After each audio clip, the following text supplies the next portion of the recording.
नमस्कार फ्रेंड, मैं हूं गणपत सेजू और आप सभी का स्वागत करता हूं आप ही के अपने channel GK with GS sir के अंदर। फ्रेंड देखो, आज अपन बात करने वाले हैं एनसीईआरटी कक्षा 8वीं के अंदर जो भूगोल है जिसका नाम है संसाधन एवं विकास, उसका कंप्लीट वीडियो है। मतलब पूरी आपकी जो भूगोल है संसाधन एवं विकास कक्षा 8 की, उसका डिटेलेड वीडियो है जो कि हर एक कंपटीशन एग्जाम के अंदर है। वो भूगोल तो पूछी जाती है और साथ ही साथ कक्षा 8 के विद्यार्थियों के लिए भी इम्पोर्टेंट है। तो मैं आपका टाइम जाया नहीं करूंगा, सीधा मैं स्टार्ट कर लेता हूं। पहले लेसन दे रखा है संसाधन। तो संसाधन के अंदर देखो पूरे फैक्ट ही इसके अंदर इंक्लूड किए गए हैं। संसाधन है तो संसाधन कहते किसे हैं? तो प्रत्येक वस्तु जिसका उपयोग आवश्यकताओं को पूरा करने के लिए किया जाता है वे संसाधन है। संसाधन क्या है?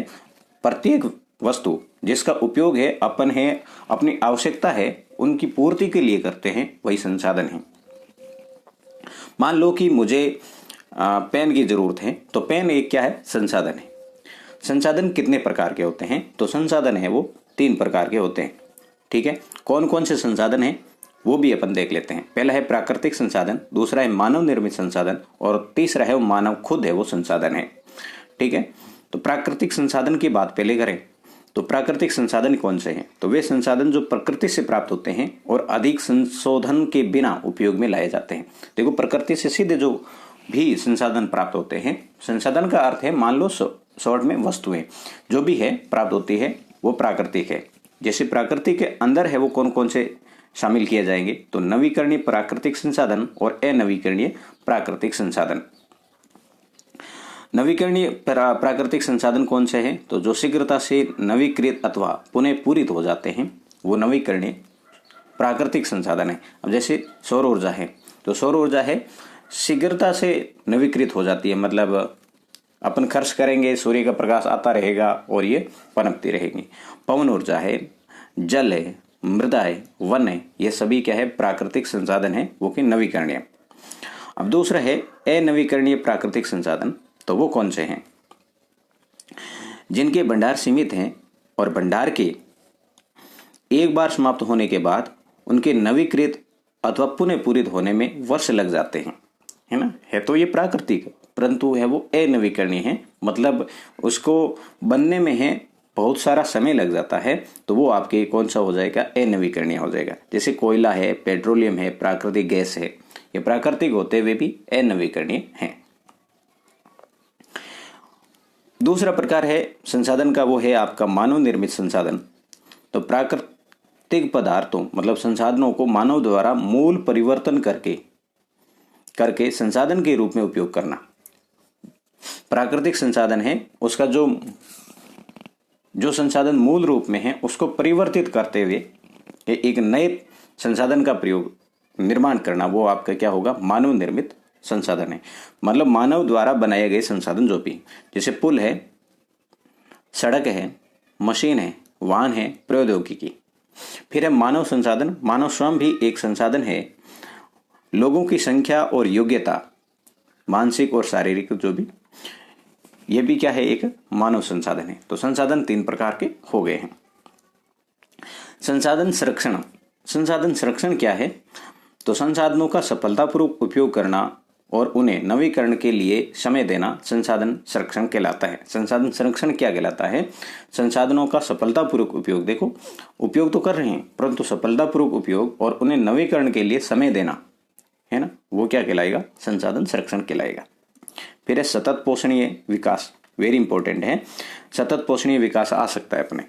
संसाधनों का उपयोग करने की आवश्यकता और भविष्य के लिए उनके संरक्षण में संतुलन बनाए रखना। तो अपने संसाधन तो क्लास 8 में इतना ही दे रखा है। और फिर बात कर लेते हैं भूमि, मृदा, जल, प्राकृतिक, वनस्पति, वन्य जीवन संसाधन, ये क्या है? तो विश्व की 90% जनसंख्या है भूमि क्षेत्र के 80% भाग पर ही रहती है। देखो 90% जो जनसंख्या है विश्व की, वो कितने भूभाग है ना, पूरा जो भूभाग है उसके कितने % पर निवास करती है? सॉरी, मैंने यहाँ पर गलत पढ़ लिया है, आपके 30% है।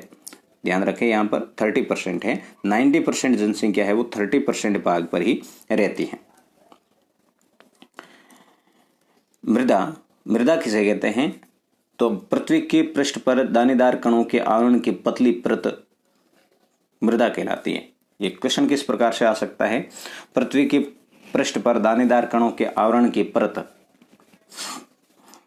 कहलाती है, तो वो हो जाएगी मृदा। भूस्खलन, मतलब अपने को सभी ये जो वर्ड है ना, इनसे फैमिलियर होना बहुत जरूरी है। भूस्खलन क्या होता है? शैल, मलबा या ढाल में गिरने वाली मिट्टी का वृहत संचलन। मैं इसको समझाऊं तो ये मान लो कि ये पहाड़ है, ठीक है, और यहाँ पर इसके ये ऊपर जो भी है ये मलबा होगा, और ये है पूरे एक बहुत बड़े भाग, मतलब इतने इतने का मलबा है, वो पूरा का पूरा है नीचे की तरफ है वो ढल जाना, ये क्या कहलाएगा? भूस्खलन कहलाएगा, ठीक है। अब इसके क्या कारण हो सकते हैं भूस्खलन के? तो भूकंप है तो भूस्खलन हो सकता है, क्योंकि यहाँ से ये पहाड़ टूटेगा और नीचे गिर सकता है। बाढ़ है तो मतलब यहाँ बारिश होगी, बारिश से है यहाँ ये इसके कण है वो अलग अलग होंगे, फिर है भूस्खलन हो सकता है। ज्वालामुखी पर्वतों के फटने से हो सकते हैं, और लंबे समय तक भारी वर्षा है तो उनसे भी क्या हो सकते हैं? आपके भूस्खलन हो सकता है। भूस्खलन का अर्थ है भूमि, ऊपरी जो भूमि है उसको नीचे की तरफ है खिसक जाना, है ना। भूमि बोले तो मलबा। फिर थे आपके मृदा परिच्छेदिका। मृदा परिच्छेदिका क्या होती है? तो मृदा मतलब मिट्टी का निर्माण कैसे होता है, ये कंपटीशन में कई बार एक बार आ भी गया था। अब ये ह्यूमस वाला आया था। तो ह्यूमस क्या है? और वनस्पति के साथ ऊपरी परत। देखो ह्यूमस क्या होता है कि भूमि का सबसे ऊपरी, ये जो मैं यहाँ पर लाइन खींच रहा हूँ, एक मिनट रेड कर लेता, ये जो लाइन खींच रहा हूँ, मतलब भूमि का सबसे ऊपरी जो परत होती है ये ह्यूमस होती है, मतलब उपजाऊ है ना, फर्टिलाइज जो होती है वो। वनस्पति के साथ ऊपरी मृदा, ठीक है ना, जिस पर है अपन कहते हैं ना ये तो खाद वाली जमीन है, वो है, ये आपकी मृदा है, मिट्टी है, ये ह्यूमस कहलाती है। फिर ह्यूमस से नीचे क्या होती है? बालू, गाद और क्ले के साथ उपमृदा होती है। बालू है, रेत है, गाद है, इनसे नीचे की ये उपमृदा, ये आपकी उपमृदा हो गई। उसके बाद में आपके ये है अपसेज चट्टानी पदार्थ। तो ये जो पूरा पूरा है आपका ये क्या हो जाएगा? चट्टानी पदार्थ हो जाएगा। और ये है जनक चट्टान। तो ऐसा क्वेश्चन आ सकता है, जनक चट्टान है पृथ्वी के कहाँ होती है? सबसे ऊपर, मध्य या सबसे नीचे, है ना। पृथ्वी बोले तो मृदा निर्माण की जो प्रक्रिया है उसमें सबसे नीचे की जो चट्टान होती है वो है जनक चट्टान कहलाती है। मृदा निर्माण को प्रभावित करने वाले कारक कौन कौन से हैं? तो मृदा निर्माण है उनको प्रभावित कौन कौन से कारक करते हैं? तो जनक शैल करते हैं, रंग, गठन, रासायनिक गुणधर्म, खनिज मात्रा और पारगम्यता को निर्धारित करती है। जलवायु भी मृदा को प्रभावित करेगी। देखो यहाँ मैं पहले से बता दूं, ये जो शैल है, जनक शैल है, जो कि अपन ने देखा अभी, रंग है मृदा का, वो भी मृदा को प्रभावित करेगा। उसका गठन मतलब निर्माण में समय, वो प्रभावित करेगा। रासायनिक गुणधर्म, उसके अंदर कौन कौन से, कितना नाइट्रोजन है, कौन कौन से क्या है, जिप्सम वगैरह कितना है, तो वो भी प्रभावित करेगा। खनिज मात्रा, खनिज की कितनी मात्रा है उसके अंदर, लौह तत्व कितने हैं, वो भी, और पारंगम्यता को निर्धारित करती है। फिर है जलवायु। जलवायु भी प्रभावित करेगी, जहाँ की जलवायु कैसी है उसके अनुसार मृदा का निर्माण होगा। तापमान, कैसी तापमान है, जैसे बहुत शुष्क जलवायु शुष्क है तो वहाँ पर तापमान गर्म होता है, तो वहाँ पर केवल बालू मृदा का निर्माण होता है। फिर है वर्षा, वर्षा भी प्रभावित करेगी। और अपक्षय और ह्यूमस निर्माण की दर को प्रभावित करते हैं। ये जो है ना, और ह्यूमस है, ये भी निर्माण की प्रभावित करेंगे। फिर मैं कहूँ कि समय, मृदा निर्माण में लगने वाला समय भी मृदा को प्रभावित करेगा। मृदा परिच्छेदक की मोटाई जो है ये भी निश्चित करती है। वनस्पति जात, प्राणी जात और सूक्ष्म जीव ह्यूमस की दर को प्रभावित करते हैं। उच्चावस्तुंगता और ढाल मृदा के संचय को निर्धारित करते हैं। तो ये तो है मृदा को प्रभावित करने वाले कारक, ठीक है। ऐसा भी आ सकता है कि निम्न में से मृदा को प्रभावित नहीं करता है, प्रभावित करने वाला कारक नहीं है। तो ये तो सारे कारक है, इनके अलावा जो भी आएगा वो मृदा को प्रभावित करने वाला कारक नहीं होगा। फिर है मृदा संरक्षण की विधियां। मृदा है ना, इसका संरक्षण किस प्रकार से किया जा सकता है, इनकी कौन कौन सी विधियां, वेरी इंपॉर्टेंट है। ये जो नाम आपको दिख रहे हैं सारे के सारे नाम हैं, पूछे जाते हैं, कई बार पूछे गए हैं। तो मल्च बनाना, ये मल्च बनाना क्या होता है, तो पौधों के बीच की अनावृत भूमि को जैव पदार्थों से ढकना क्या कहलाता है, मल्च।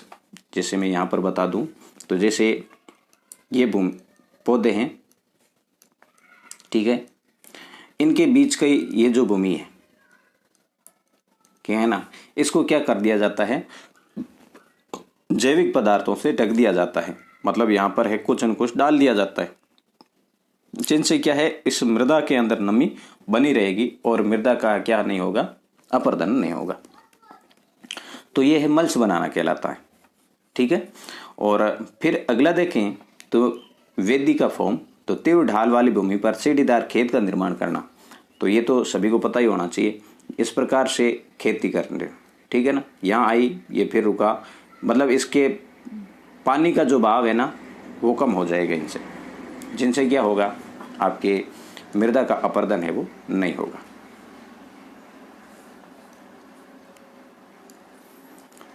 फिर है चमोच रेखीय जुताई, पहाड़ी ढाल पर ढाल के तिरछी अर्थात समांतर खेती करना। जैसे ढाल तो इधर की है, ऐसे हैं, और फिर आप खेती इस प्रकार से करोगे, ठीक है, तो वो क्या है कहलाएगी, चमोच रेखीय जुताई कहलाएगी। जिनसे भी है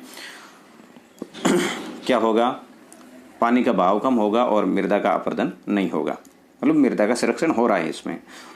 फिर है रक्षक मेखला, वेरी इंपॉर्टेंट है। तटीय तथा शुष्क प्रदेशों में पवन की गति को रोकने के लिए एक कतार में वृक्षारोपण करना क्या कहलाता है, रक्षक मेखला कहलाता है। मान लो कि हवा है वो इधर से आ रही है, ठीक है, और यहाँ पर पूरी आगे भूमि है, तो यहाँ का क्या कर दिया आपने, बड़े बड़े वृक्ष है वो लगा दिए, ठीक है। इनसे क्या होगा, हवा का जो भाव है ना वो कम हो जाएगा, जिनसे मृदा का अपरदन है वो नहीं होगा। तो ये भी एक रक्षक मेखला के नाम से जाने जाती है इसे।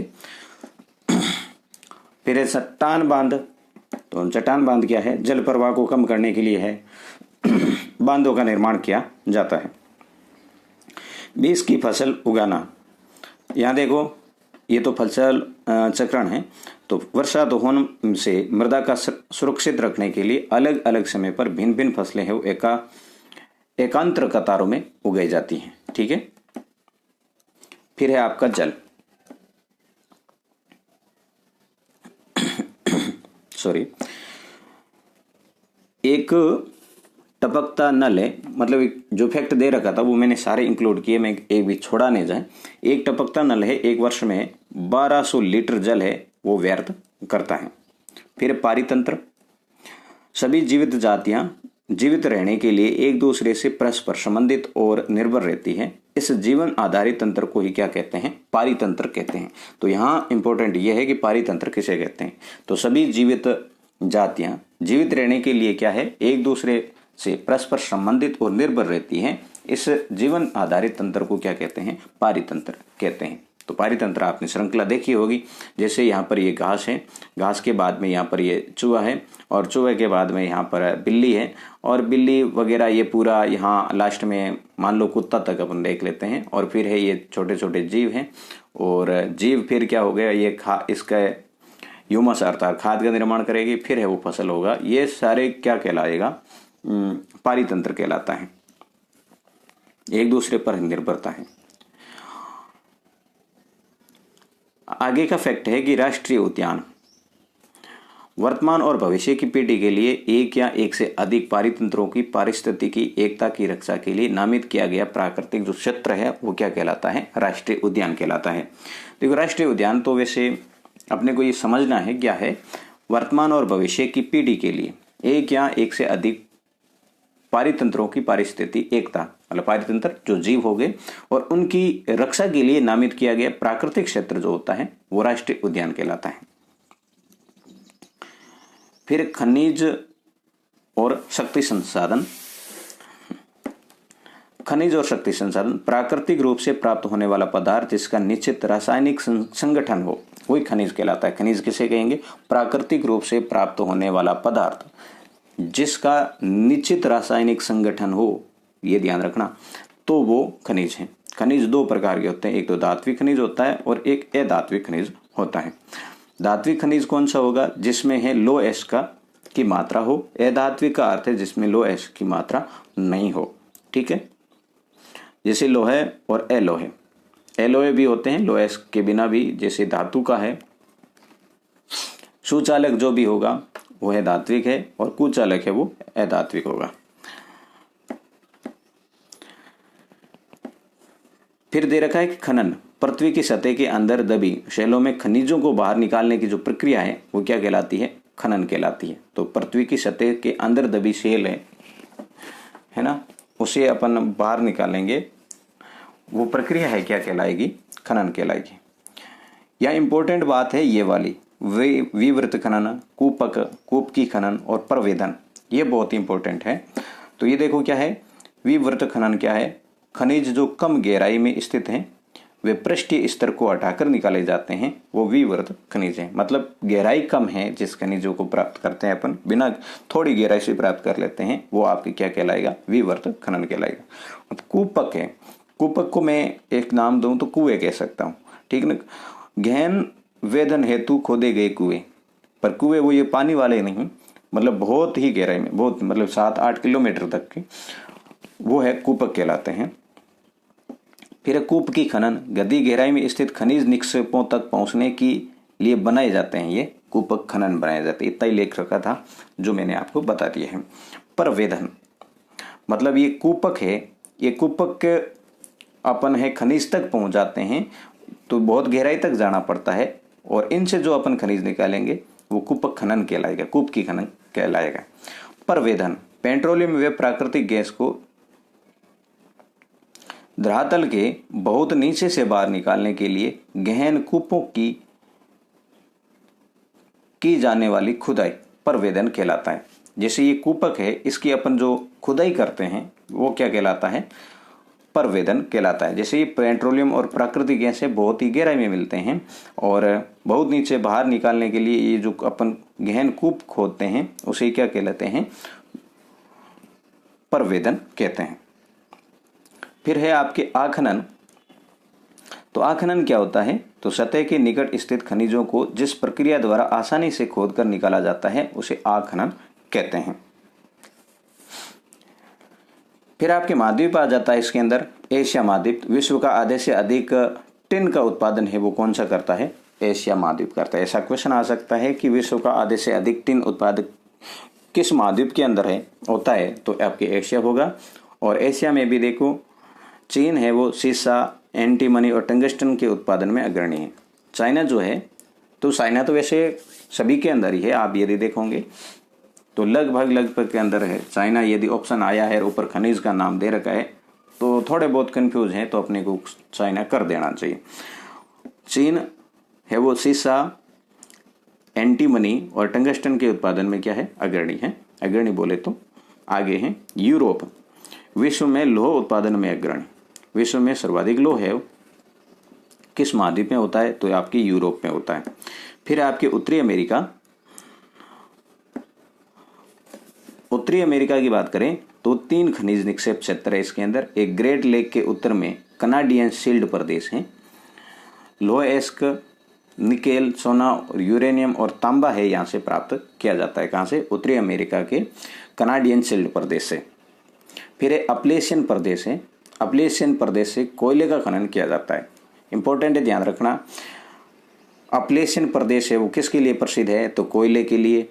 ग्रेट लेक के उत्तर में जो इतने उत्तर वगैरह नहीं आएगा, कनाडियन शील्ड प्रदेश है, मतलब उत्तरी अमेरिका किसके लिए प्रसिद्ध है? तो लोएस्क, निकल, सोना, यूरेनियम और तांबा के लिए। पश्चिम पर्वत की श्रृंखलाएं, मतलब पश्चिमी कार्डिलेरा है वो तांबा, सीसा, जस्ता, सोना, चांदी के लिए प्रसिद्ध है। अब है दक्षिणी अमेरिका। दक्षिणी अमेरिका के अंदर देखो, ब्राजील विश्व में उच्च कोटि के लोएस्क का सबसे बड़ा उत्पादक है। देखो उच्च कोटि का लोएस्क यदि कहीं मिलता है तो वो आपके कौन सा है? ब्राजील में। ठीक है। और फिर है चिली और पेरू, तो आप सभी को पता होना चाहिए, ये दक्षिणी अमेरिका में है और तांबे के लिए अग्रणी है। ठीक है ना। तांबे के लिए कौन से अग्रणी है? चिली व पेरू हैं। फिर आपके आ जाता है ब्राजील व बोलीविया विश्व में टिन के सबसे बड़े उत्पादकों में से, उत्पादक है सबसे बड़े, ध्यान रखना, ठीक है, भंडार में नहीं कह सकते हैं। ब्राजील व बोलीविया है विश्व में टिन के सबसे बड़े उत्पादक हैं। चिली व पेरू तांबे के लिए हैं और ब्राजील की उच्च कोटि है उच्च कोटि का जो लोहा है उसके लिए प्रसिद्ध है। फिर आ जाते हैं अपन अफ्रीका महाद्वीप की। अफ्रीका महाद्वीप के अंदर देखो हीरा, सोना, प्लेटिनम का विश्व में सबसे बड़ा उत्पादक है और अफ्रीका महाद्वीप है खनिज संसाधनों में धनी महाद्वीप भी माना जाता है। अब बात करेंगे अपन ऑस्ट्रेलिया की। ऑस्ट्रेलिया है विश्व में बॉक्साइट का सबसे बड़ा उत्पादक है।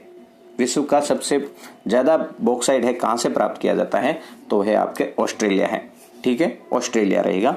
और पश्चिमी ऑस्ट्रेलिया के कालगुरली और कुलगार्डी क्षेत्रों में सोने के सबसे बड़े निक्षेप है, सबसे बड़े भंडार है सोने के। कहाँ पर है, पश्चिमी ऑस्ट्रेलिया के। ये दो आपको ध्यान रखनी है खाने जो है ना, कालगुरली और कुलगार्डी है ना, कालगुरली और कुलगार्डी जो है ये सोने की सबसे फेमस क्या है, निक्षेप अर्थात खाने कह सकते हैं। खनिज अनवीकरणीय संसाधन है। खनिज है वो कौन सा संसाधन है, तो अनवीकरणीय संसाधन है। कोयले से प्राप्त विद्युत को तापीय ऊर्जा कहा जाता है। कोयले से प्राप्त ऊर्जा को कहा जाता है तो तापीय ऊर्जा, क्या कहा जाता है, तापीय ऊर्जा। शादी का माहौल है भाई, चल रहा है धमाधम, डांस को मन करता, आप मत कर देना कहीं, है ना। पेट्रोलियम और इससे बने उत्पादकों को काला सोना कहा जाता है। पेट्रोलियम पदार्थों को काला सोना और इनसे बने जो भी पदार्थ उत्पादक हैं उन्हें भी काला सोना के नाम से जाना जाता है, ठीक है। काला सोना के लिए प्रसिद्ध है, काला सोना के नाम से प्रसिद्ध है तो पेट्रोलियम है, ध्यान रखना। अफीम भी है परंतु यहाँ आपके पेट्रोलियम आ जाएगा तो अफीम साथ में नहीं आएगा। मुख्य उत्पादक देश कौन कौन से है पेट्रोलियम के, ईरान, इराक, सऊदी अरब और कतर, ठीक है। ईरान है, इराक है, सऊदी अरब है और कतर है। भारत में उत्पादक क्षेत्र कौन कौन से हैं पेट्रोलियम के, डिगबोई कहाँ पर है, असम में है, बॉम्बे हाई मुंबई में, कृष्णा व गोदावरी नदियों का जो डेल्टा है वहां पर, ये मतलब सबसे बड़े क्षेत्र है। अब बात करें प्राकृतिक गैस की। भारत में जैसलमेर, देखो जैसलमेर के अंदर प्राकृतिक गैस के विशाल भंडार मिले। कृष्णा, गोदावरी डेल्टा, त्रिपुरा और मुंबई के कुछ अपतटीय क्षेत्रों में प्राकृतिक गैस संसाधन है। कृष्णा और गोदावरी नदियाँ जो है वहाँ पर पेट्रोलियम भी है और प्राकृतिक गैस भी है। और जैसलमेर के अंदर अपन है प्राकृतिक गैस के लिए ये विशाल भंडार मिले हैं। और प्राकृतिक गैस के उत्पादक देश कौन से हैं, रूस, नॉर्वे, यूनाइटेड किंगडम और नीदरलैंड, ठीक है। आगे बात करें, स्विट्जरलैंड है विश्व का ऐसा देश है जहाँ कोई ज्ञात खनिज निक्षेप नहीं है। तो ऐसा आ सकता है कि विश्व का कौन सा ऐसा देश है जहाँ पर कोई भी ज्ञात खनिज निक्षेप नहीं है, खनिज भंडार नहीं है, तो वो आपकी क्या रहेगा, स्विट्जरलैंड रहेगा, ठीक है। विश्व का पहला जल विद्युत उत्पन्न करने वाला देश है वो कौन सा है, नॉर्वे था। कौन सा देश है विश्व का, ये इंपॉर्टेंट है, विश्व का पहला जल विद्युत उत्पन्न करने वाला देश नॉर्वे, जल विद्युत है ना। और फिर विश्व का प्रथम सौर व पवन संचालित बस अड्डा कहाँ पर संचालित किया गया, तो स्कॉटलैंड में। विश्व का प्रथम सौर और पवन चलित बस अड्डा है वो स्कॉटलैंड में। विश्व में जल विद्युत और अग्रणी उत्पादक देश, विद्युत है देखो, जल विद्युत के लिए अग्रणी उत्पादक देश कौन से हैं, तो प्रागवे, नॉर्वे, ब्राजील और चीन है। भारत के जल विद्युत केंद्र भाखड़ा नागल, गांधी सागर, नागार्जुन सागर, दामोदर नदी घाटी परियोजना है। ये भारत के जल विद्युत केंद्र है, मतलब जल से विद्युत टर्बोरेटर्स के माध्यम से बनाई जाती है। गैर परंपरागत ऊर्जा स्रोत कौन कौन से हैं, तो ये सौर ऊर्जा इंपॉर्टेंट है। गैर परंपरागत ऊर्जा स्रोत सौर ऊर्जा है, पवन ऊर्जा है, ज्वारीय ऊर्जा है, परमाणु ऊर्जा है, बायोगैस है और भूतापीय ऊर्जा है। ये सारे क्या है, गैर परंपरागत है, मतलब परंपरागत नहीं है, जो कि नवी। परंपरागत अर्थ है कि अपन है प्राचीन समय से उनका उपयोग करते हुए आए हैं, जबकि ये जो आपको दिख रहे हैं सौर ऊर्जा पहले नहीं थी, पवन ऊर्जा भी नहीं थी, ज्वारीय ऊर्जा नहीं थी, परमाणु ऊर्जा, बायोगैस इत्यादि नहीं थे। फिर बात करेंगे अपन परमाणु ऊर्जा की। तो सबसे बड़े उत्पादक देश है परमाणु ऊर्जा के कौन कौन से हैं, तो यूएसए और यूरोप है, मतलब अमेरिका और यूरोप है, वो परमाणु ऊर्जा के सबसे बड़े उत्पादक देश हैं। परमाणु ऊर्जा के भारत में केंद्र कौन कौन से हैं, तो है कलपक्कम तमिलनाडु में है, तारापुर महाराष्ट्र में है, राणा प्रताप सागर कोटा में है, नरोरा यूपी में है और केगा कर्नाटक के अंदर है। ये है भारत के अंदर परमाणु ऊर्जा के मुख्य स्रोत है और केंद्र है, स्रोत क्या सॉरी, परमाणु ऊर्जा के प्रमुख केंद्र कौन कौन से फिर से देख ले, कलपक्कम तमिलनाडु, तारापुर महाराष्ट्र, राणा प्रताप सागर कोटा, नरोरा यूपी, केगा कर्नाटक। फिर यूरेनियम के भंडार देखो, राजस्थान व झारखंड के अंदर यूरेनियम के भंडार हैं। थोरियम विशाल मात्रा में केरल के मोनोजाइट बालू में प्राप्त किया जाता है। थोरियम है सर्वाधिक किस राज्य में, तो केरल में है। किस प्रकार की बालू से प्राप्त किया जाता है, तो मोनोजाइट बालू से प्राप्त किया जाता है। भूतापीय ऊर्जा है यूएसए मतलब अमेरिका विश्व का सबसे बड़ा भूतापीय ऊर्जा संयंत्र है। भारत में संयंत्र इनके कौन कौन से हैं, तो मणिकर्ण हिमाचल प्रदेश और पूगा घाटी लद्दाख। इंपॉर्टेंट ध्यान रखना, भारत में भूतापीय ऊर्जा के प्रमुख संयंत्र कहां पर है, मणिकर्ण हिमाचल प्रदेश, पूगा घाटी लद्दाख। विश्व का पहला ज्वारीय ऊर्जा स्टेशन फ्रांस में बनाया गया था। विश्व का पहला ज्वारीय ऊर्जा स्टेशन है वो कहाँ बनाया गया, फ्रांस में बनाया गया। बायोगैस जैविक अपशिष्ट जैसे मृत पौधे और जंतुओं के अवशेष, पशुओं का गोबर, रसोई के अपशिष्ट को गैस ये ईंधन में बदलना क्या कहलाता है, बायोगैस कहलाता है। बायोगैस किसे कहेंगे, कोई भी मान लो घरेलू अपशिष्ट है ना, घरेलू रसोई घर के अपशिष्ट हो गए, गोबर हो गई, इनको है अपन एक टब बोले तो एक टंकी बनाकर है उसके अंदर दबा कर उनसे जो अपन रसोई गैस के रूप में है एक ईंधन का रूप लेते हैं, जैसे ये अपने एलपीजी आती है उसी प्रकार की गैस है, इनसे अपन प्राप्त करते हैं, वो आपकी बायोगैस कहलाती है।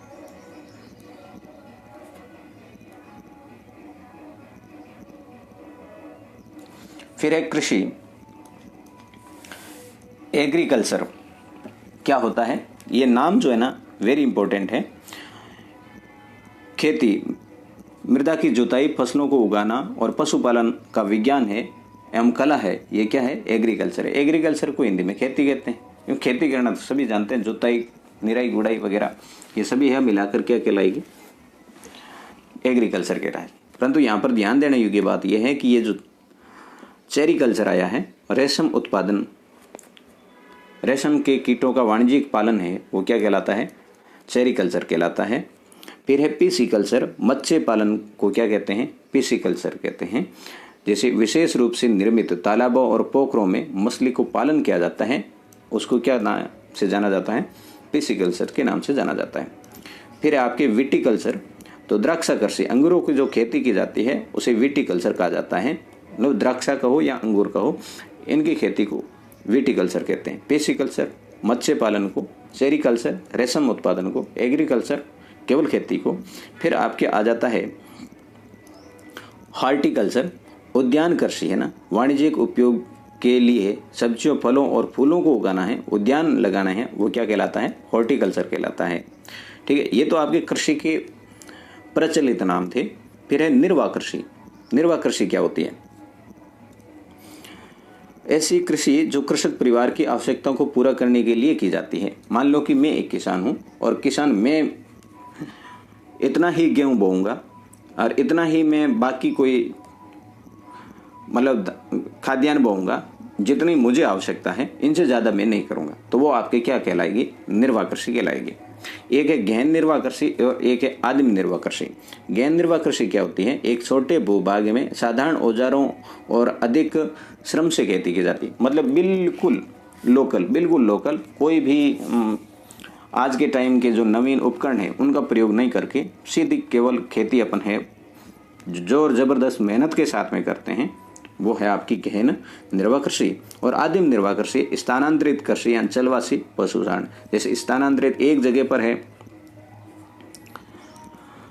वृक्ष थे, सारे वृक्ष है उनको काट दिया और उनकी जगह खेती कर ली, तब ये उपजाऊ थी तब तक यहाँ रहे, और फिर है आगे और ऐसी प्रक्रिया आपने अपना ली, जैसे एक और कोई जंगल था उसको जलाकर साफ कर दिया और फिर वहां पर कृषि की गई, तो ये आपको क्या कहलाएगा? आदिम निर्वाह कृषि में स्थानांतरित जो कृषि होती है उसे ही आदिम निर्वाह कृषि कहा जाता है। अब आदिम निर्वाह जो कृषि है, जिसको अपन स्थानांतरित कृषि कहते हैं, इसको कर्तन एवं दहन कृषि के नाम से भी जाना जाता है। स्थानांतरित कृषि को कर्तन एवं दहन, है ना। विश्व के विभिन्न भागों के अंदर है स्थानांतरित कृषि के अलग अलग नाम हैं। उत्तर पूर्वी भारत है, उसके अंदर इन्हें जूमिंग कहते हैं। मेक्सिको में इन्हें मिल्पा के नाम से जाना जाता है ना। स्थानांतरित कृषि है उसको मेक्सिको में मिल्पा कहते हैं, ब्राजील में रोका कहते हैं, मलेशिया में लद्दांग कहते हैं। क्या कहते हैं? लद्दांग कहते हैं। फिर आपकी आती है रोपण कृषि। कृषि वाणिज्यिक कृषि का एक प्रकार है जहां चाय, कहवा, काजू, रबर, केला या कपास की एकल फसल उगाई जाती है। मतलब वाणिज्यिक कृषि जो है, मतलब व्यापार के लिए जो कृषि की जाती है उसे रोपण कृषि के नाम से जाना जाता है। मुख्य फसलें चावल है, विश्व की मुख्य खाद्यान्न जो फसल है वो चावल है। उच्च तापमान, अधिक आर्द्रता एवं वर्षा की यहाँ पर आवश्यकता रहती है। मृदा यहाँ पर कौन सी हो, मिट्टी कौन सी हो? चिक्का युक्त जलोढ़ मिट्टी की आवश्यकता रहती है। चावल के अंदर कौन सी मिट्टी? चिक्का युक्त जलोढ़। तापमान उच्च रहना चाहिए, आर्द्रता है वो अधिक रहनी चाहिए। चीन है विश्व का सबसे बड़ा उत्पादक है किसका? चावल का। और अन्य यदि बात करें तो भारत, जापान, श्रीलंका और मिस्र ये है चावल के बड़े उत्पादक माने जाते हैं। पश्चिम बंगाल और बांग्लादेश में वर्ष में 2 से 3 फसल उगाई जाती है। वैसे मौसम के अनुसार है वो फसलों को बोया जाता है। चावल भी उत्तरी भारत के अंदर वर्ष में एक बार ही बोई जाती है, परंतु आपके देखो पश्चिम बंगाल और बांग्लादेश है, इसमें वर्ष में 2 या 3 बार है इनकी फसल ली जाती है।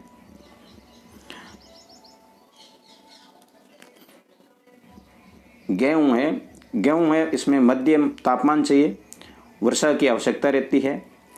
छत्स्य कर्तन अर्थात फसल की कटाई के समय, यह वर्ड नया आया है। छत्स्य कर्तन का अर्थ होता है फसल की कटाई के समय तेज धूप की जरूरत रहती है। मृदा इसमें दोमट की जरूरत होगी और भारत में ये शीत ऋतु में उगाया जाता है। गेहूं है भारत में कब उगाया जाता है? तो शीत ऋतु में उगाया जाता है, मतलब ये रबी की फसल है। देखो मित्रों, यदि आपने अभी तक इस चैनल को सब्सक्राइब नहीं किया तो अभी कह रहा हूँ भाई सब्सक्राइब कर लें। यहाँ पर एनसीईआरटी की टोटल बुक्स है मैंने डाल रखी हैं। इसकी पीडीएफ आप प्राप्त करना चाहते हैं तो मैं लिंक है आपको प्रोवाइड करवा दूंगा, या फिर मेरा टेलीग्राम चैनल ज्वाइन कर लें, वहाँ पर है मैं लिंक आपको शेयर कर दूंगा और वहाँ से आप जाकर आप प्राप्त कर सकते हैं। वीडियो को लाइक नहीं किया है तो लाइक कर लें। देखो बड़ी मेहनत के बाद में ये सारे नोट्स बनते हैं, उसके बाद में आपके साथ में शेयर किए जाते हैं। और इस वीडियो को अपने सभी दोस्तों के साथ में शेयर करके मुझे सपोर्ट जरूर करें। फिर है मिलेट को मैं कहूँ तो बाजरा, ठीक है ना। मिलेट क्या होता है? बाजरा होता है। कम उपजाऊ और बलुई जो मृदा है में ये मिलेट उगाई जाती है, मतलब बाजरा उगाया जाता है। उपजाऊपन कोई जरूर नहीं है, मृदा है वो बलुई चाहिए इनमें। मुख्य उत्पादक है नाइजीरिया, चीन, नाइजर और भारत, ठीक है। ये कमेंट मत कर देना कि नाइजीरिया नाइजर 2 लिख दिए, दोनों अलग देश हैं। मक्का मध्यम तापमान की इसमें आवश्यकता रहती है। वर्षा व अधिक धूप में मक्का का उत्पादन होता है। तापमान मध्यम चाहिए, वर्षा की आवश्यकता रहती है और धूप भी अधिक की जरूरत रहती है। मुख्य उत्पादक है उत्तरी अमेरिका, ब्राजील, चीन, रूस, कनाडा, भारत और मेक्सिको है। इसे कॉर्न के नाम से भी जाना जाता है। ऐसा आ सकता है कॉर्न के नाम से कौन सी फसल जानी जाती है? वैसे इंग्लिश में मक्का को कॉर्न ही कहते हैं। फिर कपास है। उच्च तापमान उच्च, वर्षा है वो हल्की चाहिए। 200 से 210 पाला रहित दिन। देखो कपास के अंदर ये बहुत ही इंपॉर्टेंट है, पाला रहित दिन की जरूरत रहती है, नहीं तो है कपास की फसलें खराब हो जाती है पाला पड़ने पर, तो 200 से 210 दिन है वो पाला रहित होनी चाहिए। और तेज चमकीली धूप भी की जरूरत। इसमें मृदा जो है काली व जलोढ़ मृदा, मतलब जो उपजाऊ मिट्टी होती है वहीं पर ये कपास की फसल होती है। और मुख्य उत्पादक है चीन, यूएसए, भारत, पाकिस्तान, ब्राजील और मिस्र। फिर है पटसन। उच्च तापमान व भारी वर्षा व आर्द्र जलवायु की आवश्यकता है वो पटसन को होती है। मृदा इसमें जलोढ़ रहती है। इन्हें सुनहरा रेशा के नाम से जाना जाता है। ध्यान रखना, सुनहरा रेशा के नाम से कौन सी फसल प्रसिद्ध है, तो वो आपके पटसन है। अग्रणी उत्पादक है वो भारत और बांग्लादेश है। ठीक है, भारत और बांग्लादेश है। पटसन को कहें तो जूट है ना, जूट। फिर आपके आती है कॉफी। गर्म एवं आर्द्र जलवायु और अपवाहित दोमट मृदा की आवश्यकता। अग्रणी उत्पादक है इसमें ब्राजील, इनके बाद कोलंबिया व भारत है। अब इसके बारे में थोड़ा एक इंटरेस्टेड फैक्ट दे रखा है कॉफी के बारे में, मैं आपके साथ में ये भी बता देता हूं।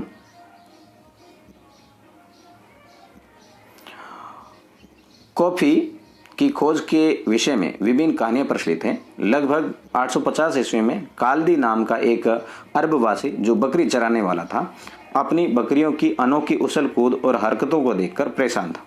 एक दिन उसने भी उस सदाहरित पौधे की फलियों को चख कर देखा जिन्हें उसकी बकरियां प्रतिदिन खाया करती थी। उसने आनंद के भाव का अनुभव करने के बाद अपनी खोज के विषय में संसार को बताया। मतलब यहाँ ये कहा गया है कि ये जो कॉफी है ना, इसकी खोज कैसे हुई। तो ये एक काल्दी नाम का चरवा था, गठरिया, तो वो अपने बकरियां चराता था। तो बकरी क्या है कि एक फसल खाकर हमेशा बड़े कूदती थी, उछल कूद करती थी। ऐसा लग रहा था कि उसके अंदर बहुत एनर्जी आ गई। तो उसने काल्दी ने एक बार देखा कि यार ये सारे ऐसे क्यों कर रही हैं बकरी, इतनी इसके अंदर ये स्फूर्ति आ कहाँ से जाती है। तो उसने देखा कि ये पौधा खाती है, इस वजह से ये करती है। तो उसने एक दिन उसे चखा, मतलब खाया तो उसके अंदर भी भरपूर एनर्जी आ गई। और फिर उन्होंने बताया कि ये जो पौधा है ना, इसके अंदर एनर्जी है, बूस्टर का काम करता है। और फिर उसने संसार को बताया और फिर ये कॉफी के नाम से प्रचलित हुआ। फिर है चाय। ठंडी जलवायु और वर्ष भर समवितरित उच्च वर्षा की आवश्यकता यहाँ पर रहती है चाय को। ठंडी जलवायु हो, वर्ष भर समवितरित मतलब समान रूप से वर्षा हो, मंद ढाल सहित सुअपवाहित मृदा, दुमट मृदा की जरूरत रहती है, मतलब पानी है वो इकट्ठा वहां पर नहीं हो। फिर आपके आता है कृषि विकास। बढ़ती जनसंख्या की बढ़ती मांग को पूरा करने के लिए कृषि के उत्पादन को बढ़ाने की दिशा में किए जाने वाले प्रयास है वो क्या कहलाता है, कृषि विकास कहलाता है। बढ़ती जनसंख्या है, उसकी जो मांग बढ़ रही है, उसके कृषि के उत्पादन को बढ़ाने के लिए जो प्रयास किए जाते हैं वो कृषि विकास कहलाते हैं। फिर औद्योगिक विपदा।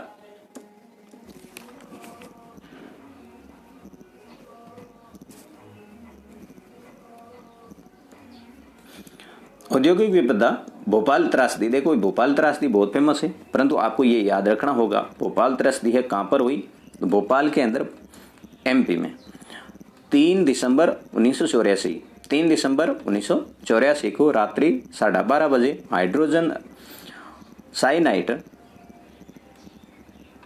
के साथ अत्यंत विषैली कौन सी गैस थी, मिथाइल आइसोसाइनेट। कौन सी थी, मिथाइल आइसोसाइनेट, नाम याद रखोगे, मिथाइल आइसोसाइनेट जो विषैली गैस थी हाइड्रोजन साइनाइड के साथ में। परंतु ये गैस है, ये ही मुख्य कारण बनी थी लोगों के मृत्यु का। 1989 की सरकारी आंकड़ों के अनुसार 35,598 लोगों की यहाँ पर मृत्यु हुई थी। बहुत भारी संख्या में नरसंहार यहाँ पर हुआ था। ठीक है, तो भोपाल त्रासदी आपको डेट याद रखनी है, 3 दिसंबर 1984, भोपाल एमपी के अंदर है। विषैली गैस का नाम है मिथाइल आइसोसाइनाइड, जिसको MIC भी कहते हैं। उभरते हुए उद्योग मतलब सनराइज उद्योग के नाम से जाने जाते हैं, जिसके तहत सूचना प्रौद्योगिकी, स्वास्थ्य लाभ, सत्कार और ज्ञान से संबंधित उद्योग शामिल किए जाते हैं। तो सनराइज उद्योग कौन कौन से हैं, जो भी उभरते हुए नए उद्योग हैं जैसे सूचना प्रौद्योगिकी है, कंप्यूटर वगैरह पर काम करना, स्वास्थ्य लाभ है, सत्कार है, ज्ञान है, ये सारे हैं सनराइज उद्योग के अंतर्गत आते हैं। फिर इस्पात प्राय आधुनिक उद्योगों का मेरुदंड कहलाता है। ये इंपॉर्टेंट ध्यान है, इस्पात है वो आधुनिक उद्योगों का मेरुदंड कहलाता है। आधुनिक उद्योगों का मेरुदंड किसे कहते हैं? तो इस्पात को कहते हैं। बात करते हैं TISCO. Tata iron and steel company limited है वो टिस्को, इसका पूरा नाम है। ये कहाँ पर है? झारखंड में स्वर्णरेखा और खरकाई नदियों के संगम के समीप है। कौन सी नदी है?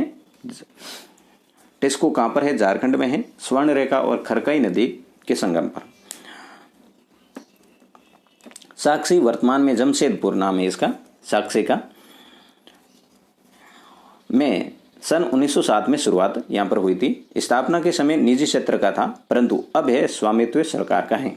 स्थापना के समय ये क्या था? निजी क्षेत्र में था, परंतु अभी है वो सरकारी है। आजादी के पूर्व का एकमात्र इस्पात कारखाना की बात करें तो वो कौन सा था? Tata iron and steel company limited था, मतलब टिस्को था। झारखंड, स्वर्णरेखा और खरकाई नदी, साक्षी एक क्षेत्र है जिसका वर्तमान में नाम है जमशेदपुर, वहां पर है। 1907 में इनकी शुरुआत की गई थी। फिर बात करते हैं अपन पिट्सबर्ग की। पिट्सबर्ग है यूएसए का एक महत्वपूर्ण इस्पात नगर है। कहां पर है? अमेरिका में है, इस्पात नगर है। यहाँ लोहे एस्क मिनीसोटा की लोहे की खानों से प्राप्त होता है। आज पिट्सबर्ग में बहुत कम बड़ी इस्पात मिल है। यह मिल पिट्सबर्ग के ऊपर मोनोगेहेला और एलगनी नदी की घाटियों में तथा पिट्सबर्ग के नीचे अहियो नदी के सहारे स्थित है। मतलब पिट्सबर्ग से अब ऊपर और नीचे की तरफ है, इस मतलब उद्योग का है विस्तार हो गया है, पिट्सबर्ग में कम हो गया। देश में प्रथम वस्त्र उद्योग 1818 ईस्वी में कोलकाता के समीप फोर्ट गेलेस्टर में स्थापित हुआ था, लेकिन कुछ समय बाद यह बंद हो गया। पहली सफल एकीकृत यंत्रीकृत वस्त्र मिल है मुंबई में 1854 में स्थापित की गई थी।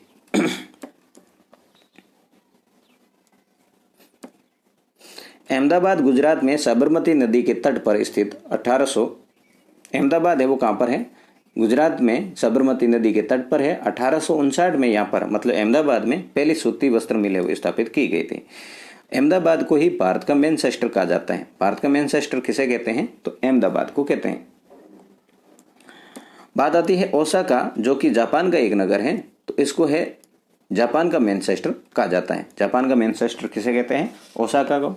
भारत का मैनचेस्टर अहमदाबाद को कहते हैं। भारत का जनसंख्या घनत्व 382 व्यक्ति प्रति वर्ग किलोमीटर है। भारत का जनसंख्या घनत्व कितना है? मतलब एक वर्ग किलोमीटर में निवास करने वाले लोगों की संख्या है वो जनसंख्या घनत्व कहलाती है। एक वर्ग किलोमीटर में रहने वाले लोगों की संख्या जनसंख्या घनत्व कहलाती है। और भारत में जनसंख्या घनत्व है कितना है? 382 है। संपूर्ण विश्व का औसत जनसंख्या घनत्व कितना है? 51 है। संपूर्ण विश्व की बात करें तो 51। अब आपके सामने ये वर्ड आ रहे हैं प्राकृतिक वृद्धि। प्राकृतिक वृद्धि क्या होती है? तो एक देश में जन्म दर व मृत्यु दर के बीच का जो अंतर है ना, वो क्या कहलाता है? प्राकृतिक वृद्धि कहलाती है। मान लो कि यहाँ पर लोगों का जन्म है वो 55 हुआ है और इसी वर्ष में मतलब एक वर्ष में मान लेते हैं 2021 में जन्म लेने वाले की संख्या है वो 55 है और मृत्यु वालों की संख्या कितनी है? 40 है। तो यहां पर प्राकृतिक वृद्धि दर है वो कितनी रहेगी? आपके 15 रहेगी। फिर है आप्रवास। जब व्यक्ति देश में आता है तो वो आप्रवास है और जब व्यक्ति देश को छोड़ता है तो वो उत्प्रवास कहलाता है। छोड़ना है उत्प्रवास है और आना है वो आप्रवास है। तो ये था आपका भूगोल एनसीईआरटी बुक पूरी डिटेल के साथ में। इनसे ज़्यादा इसके अंदर कुछ भी नहीं है। आप पूरा पेज है वो टंटोल के देख लेना। सभी साथियों के साथ में इस वीडियो को जरूर शेयर करना, वीडियो को लाइक करना और चैनल पर नए हैं तो सब्सक्राइब जरूर करके जाना। मैं आऊँगा और नेक्स्ट एनसीईआरटी बुक्स के साथ में। तब तक के लिए जय हिंद, वंदे मातरम।